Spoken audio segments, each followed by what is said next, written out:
Caesar on the cross. Been a long time since I've seen the kind of work you've laid down today. A damn long time. And the screams of those Legion bastards as they kick dirt running east like a choir of angels to my ears. Speaking of, that crazy light show over the fort? What the fuck was that? Some kind of thumb of God you called down? Amazing. Fucking amazing. Could use 100 of you. Just scatter you over the east like jacks. Give those plum fucks the what for. And, well, these boys with you? Hello there, Smiley.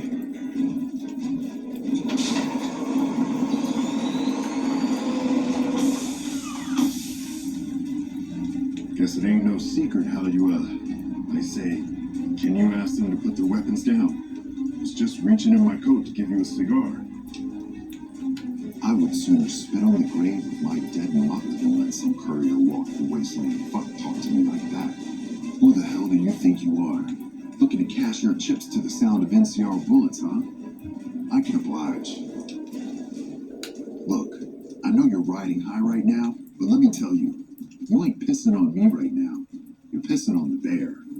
You've been far enough west, I'm guessing, to know how far that claw stretches. Fuck with the bear and...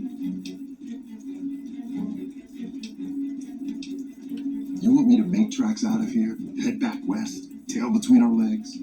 No. I came for a fight today. And if you're looking to make me budge, you better have a damn good left hook or I'm not going anywhere. Yeah. But I wasn't expecting a fight when I came up here. Now that we're talking, I don't like the sound of things. Do you know what you're doing? Making a nation like you think you're doing ain't like chowing down on a pile of fancy lad snack cakes. Think you got the guts to carve out a frontier? Build towns, protect the roads, run supplies, train troops?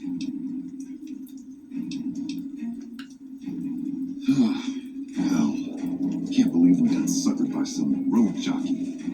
Should have watched the flank while Caesar's best was making all that noise.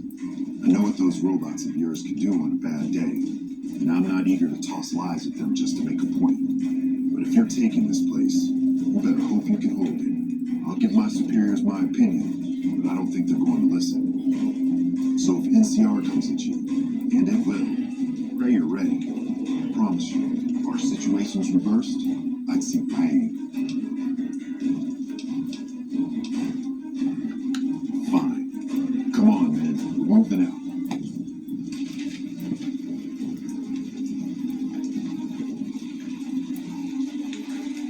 You did a super job wrapping things up, and I'm not just saying that because I have to.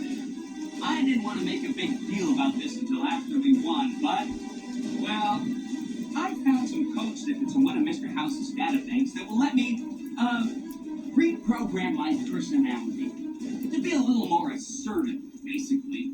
So that's what I'm going to be doing, and it's going to take me a while, so it'll seem like I'm offline. But don't worry, everything will be okay. I've updated the Securitron's targeting parameters, so they know what to do.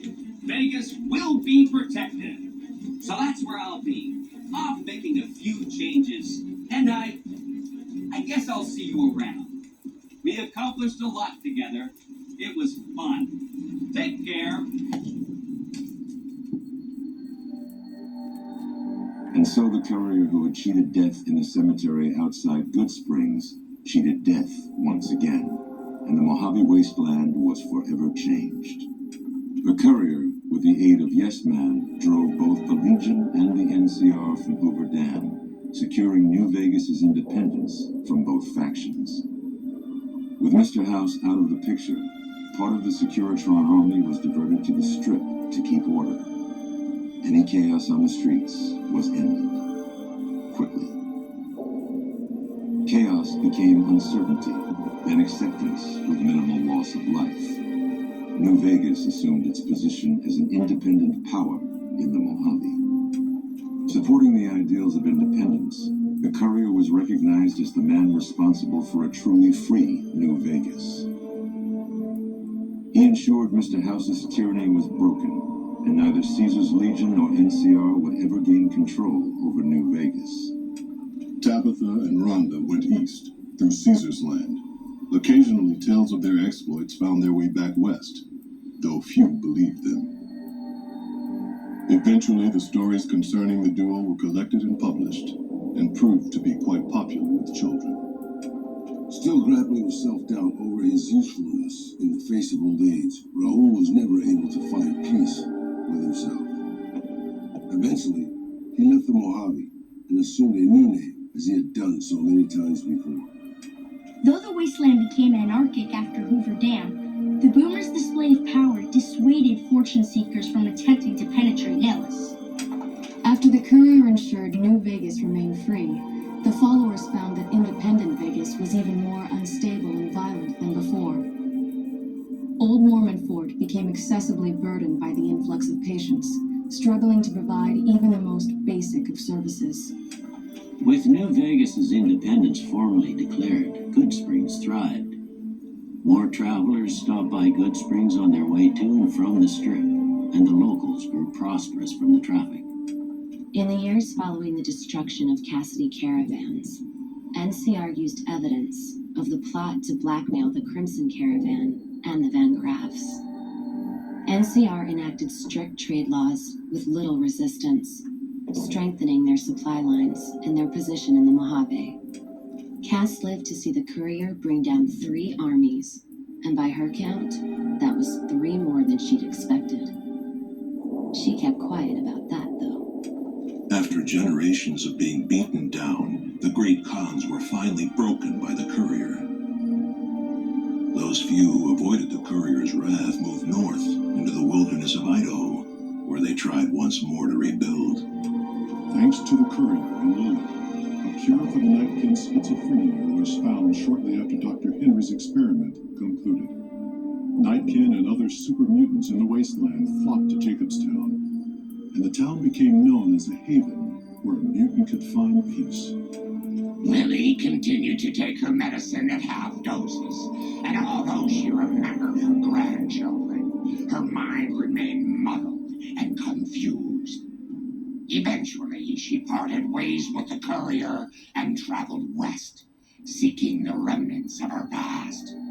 The Kings retained their control of Freeside, and while they continued to favor the needs of locals, they tolerated the citizens of the defeated NCR. After Ray's brain was transplanted into Rex's cybernetic body, it took Rex some time to adjust to the old scrapyard dog's memories. Eventually, Rex's mind settled peacefully, melding his own memories with that of long travels with old Lady Gibson. Though Novak was a low-priority target for the Legion, many of Novak's citizens died in its defense. In the weeks that followed, several bright followers returned to Novak to help restore its defenses, allowing it to remain independent of NCR. Though NCR was withdrawing from the region, Boone remained in New Vegas, finding work as a security guard and caravan scout along the highways. While he might have preferred rejoining his old unit, Boone couldn't bring himself to abandon the city where he'd met his wife. After Hoover Dam, the leaderless powder gangers at the correctional facility vanished into the wastes, leaving the prison empty. The correctional facility became another abandoned ruin in the wasteland, its carcass occasionally picked over by enterprising prospectors. Armed with a wide array of improvised explosives and stolen weapons, the Vault 19 powder gang tormented the Mojave wasteland for years. Citizens of the NCR were favorite targets, and they always suffered the worst fates. Brim Slim proves to be an able-minded, if not able-bodied, sheriff for Prim. And due to his slow speed, some crooks get away without a scratch. But Prim continues to prosper under his watchful, robotic eye.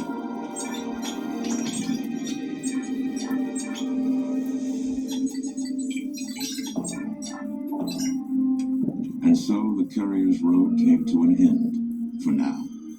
In the new world of the Mojave Wasteland, fighting continued, blood was spilled, and many lived and died just as they had in the old world. Because war never changes.